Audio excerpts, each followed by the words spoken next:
আজকের ভিডিওতে দেখবেন রবীন্দ্র কুঠিবাড়ি নাটোর প্রতিশহর চিল করতে যেয়ে হার্টফিল হয়ে বাড়ি ফিরলাম। আসসালামু আলাইকুম, হাই হ্যালো নমস্তে, how are you? I am fine, thank you. আমার নতুন ব্লগ ভিডিওতে আপনাকে স্বাগত। আজকের ভিডিওতে দেখবেন রবীন্দ্র কুঠিবাড়ি প্রতিশহর নাটোরের করুণ কাহিনী। তাহলে চলুন ভিডিওটি শুরু করা যাক। ভিডিও আর নতুন করে শুরু করব কি, ভিডিও তো অলরেডি শুরু হয়ে গেছে।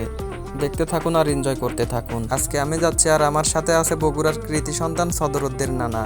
দুজনে ভাবলাম যে সিল করব, তাই গাড়িটা বের করেই গাড়িতে উড়াধুরা টান। আমার ভিডিওগুলো যদি আপনাদের ভালো লেগে থাকে তবে অবশ্যই লাইক কমেন্ট শেয়ার করুন।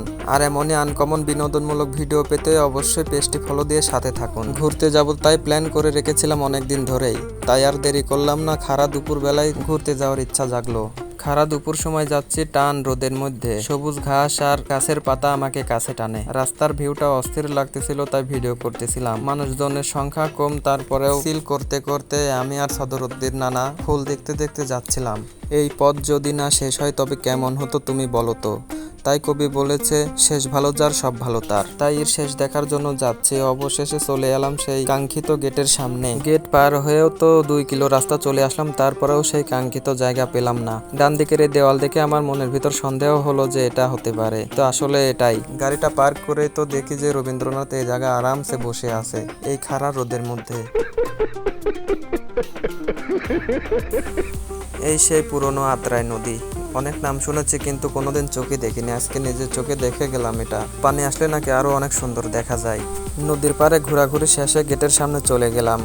গিয়ে তো দেখে একজন এখানে মাল খেয়ে টাল হয়ে টিকটক করতেছে।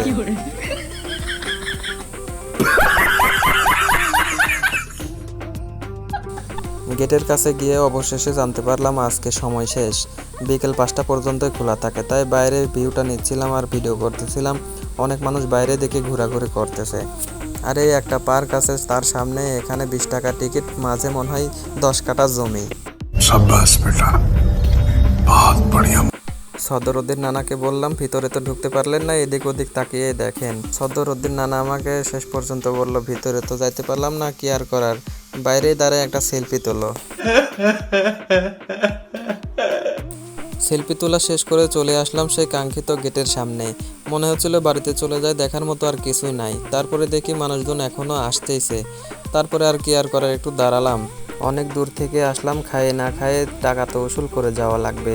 আর কিছু কিছু মানুষের রং ঢং দেখে মনে হচ্ছিল আমি বেহুশ হয়ে যাই। রবীন্দ্রনাথও হা করে তাকিয়ে আছে ওদের দিকে। এইসব জায়গায় গিয়ে অন্ধ হয়ে থাকায় ভালো, কারণ ফুল দেখলেই মনে হয় টান দিয়ে ছিঁড়ে ফেলি। গুটি গুটি পায়ে এগিয়ে যাচ্ছিলাম টিকিট কাউন্টারের কাছে, গিয়ে দেখি টিকিট কাউন্টার বন্ধ। তাই চলে আসলাম পুকুর পাড়ের কাছে।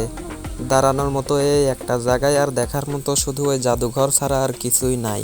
আর পাশেই আছে একটা বিনোদন পার্ক। কাপেল আর কাপেল শুধু এই পার্কের ভিতরে যায় হই হুল্লোড় করে, কেননা এই পার্ক শুধু ঝোপে ঝাড়ে ঘেরা। চারিদিকে একটা রাউন্ড দিয়ে আসার পরে দেখি আমার সদরুদ্দিন নানা ওই গেটের সামনেই দাঁড়িয়ে আছে। এর আগেও নাকি একবার এসেছিল, এবার এসে আর মজা পাচ্ছে না, তাই আমাকে বলতেছে যে চলো বাড়িতে যাই। বাড়িতে যাবো, এতগুলো টাকা খরচ করে আসলাম, আসার পরে তো কিছুই দেখতে পারলাম না।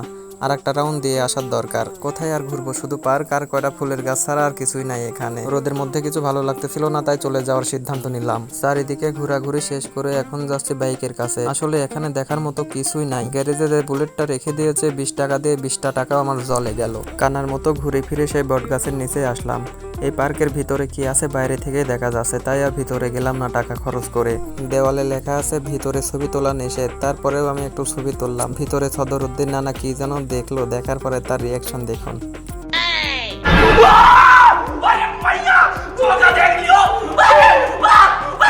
বাড়িতে আসার আগে আরো একবার চলে গেলাম আত্রাই নদী ব্রিজের উপরে।